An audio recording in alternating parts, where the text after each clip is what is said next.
നല്ലൊരു fun experience തന്നെയായിരുന്നു വാഴ. ഈ സിനിമയുടെ ട്രെയിലർ കണ്ടപ്പോൾ തന്നെ അത്യാവശ്യം നല്ലൊരു ഫൺ എന്റർടൈനർ മൂവി തന്നെയായിരിക്കും ഉറപ്പിച്ചിരുന്നു. സോ പടം കണ്ടു കഴിഞ്ഞപ്പോൾ ആ തോന്നൽ വെറുതെ ആയില്ല, ഡിസപ്പോയിന്റഡ് ആയില്ല എന്തായാലും. കാരണം അത്യാവശ്യം 2 മണിക്കൂർ നമുക്ക് തിയേറ്ററിൽ ഇരുന്ന് എൻജോയ് ചെയ്യാനുള്ള എല്ലാ വകുപ്പും ഈ പടത്തിലുണ്ട്. ആൻഡ് ഈ സിനിമയുടെ മെയിൻ ആയിട്ടുള്ള സ്റ്റോറി എന്ന് പറയാനായിട്ട് ഒന്നുമില്ല. കാരണം 3 ഫ്രണ്ട്സിന്റെ ഇടയിൽ നടക്കുന്ന അല്ലെങ്കിൽ ബില്യൺസ് ഓഫ് ബോയ്സിന്റെ ബയോപിക് എന്ന് ഇതിന്റെ ടാഗ് ലൈൻ പറയുന്ന പോലെ തന്നെയാണ് സിനിമയിലുള്ള പല സംഭവങ്ങളും. നമ്മുടെ സ്കൂൾ കാലഘട്ടത്തിലും കോളേജ് കാലഘട്ടത്തിലും അങ്ങനെയുള്ള സംഭവങ്ങളൊക്കെ ഉണ്ടാവുന്ന ചില കാര്യങ്ങളൊക്കെ പലതും ഹൈലി റിലേറ്റബിൾ ആയിട്ടുള്ള സീനുകളായിരുന്നു. സോ അങ്ങനെയുള്ള സിനിമയുടെ ഒരു പോക്കിന് നല്ല രീതിയിൽ തന്നെ പടത്തിനെ എൻഗേജ് ചെയ്തിരിക്കാനായിട്ട് സാധിച്ചിട്ടുണ്ട്.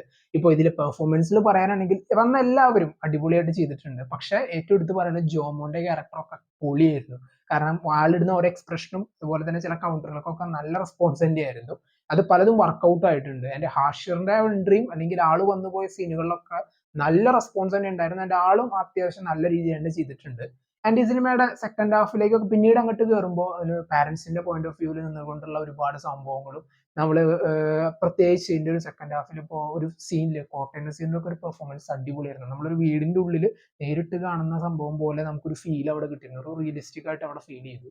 അങ്ങനെയുള്ള സംഭവങ്ങളൊക്കെ കൊണ്ട് പടം അടിപൊളിയായിരുന്നു. ആൻഡ് ഈവൻ അസീസ് ആയാലും നോബി ആയാലും പിന്നെ ബാക്കിയുള്ള എല്ലാ ആളുകളായാലും അത്യാവശ്യം നല്ല രീതിയിൽ തന്നെ എല്ലാവരും പെർഫോം ചെയ്തിട്ടുണ്ട്. ആൻഡ് ഇതില് മെയിൻ ആയിട്ട് പറയേണ്ടത് എന്താണെന്ന് വെച്ചാൽ അവർ പറയാൻ ഉദ്ദേശിച്ചിട്ടുള്ള സംഭവം ഇങ്ങനെയുള്ള സംഭവങ്ങളെയൊക്കെ നല്ല രീതിയിൽ കണക്ട് ചെയ്തുകൊണ്ട് പ്രേക്ഷകനെ എൻഗേജ് ചെയ്തിരുത്താനായിട്ട് ഈ സിനിമയ്ക്ക് പറ്റിയിട്ടുണ്ട്. വിപിൻ ദാസിന്റെ സ്ക്രിപ്റ്റ് വളരെയധികം തന്നെ സിനിമയിൽ പലയിടത്തും വർക്കൗട്ട് ആയിട്ടുണ്ട്. എൻ്റെ ഒരു ക്യാമിയോ അപ്പിയറൻസ് ഒക്കെ ഉണ്ടായിരുന്നു. നല്ല റെസ്പോൺസ് തന്നെയായിരുന്നു പടത്തിൽ. എന്തായാലും നിങ്ങൾ തീർച്ചയായിട്ടും കണ്ടോക്കാം. നിങ്ങൾ വളരെയധികം സ്ട്രെസ് ഡൗൺ ഒക്കെ ആയിട്ടിരിക്കുകയാണെങ്കിൽ അതിന് അത്യാവശ്യം ചിരിക്കാനുള്ള ഒരു മൂവിയാണ് നിങ്ങൾ നോക്കുന്നതെങ്കിൽ ജസ്റ്റ് കണ്ടു നോക്കുക. എന്തായാലും പടം ഡിസപ്പോയിന്റ് ചെയ്യില്ല എന്ന് വിചാരിക്കുന്നു. പടം കണ്ടവർ നിങ്ങളുടെ അഭിപ്രായം കമന്റ് ബോക്സിൽ നോട്ട് ചെയ്യുക. കാണാത്തവർ എന്തായാലും കാണും.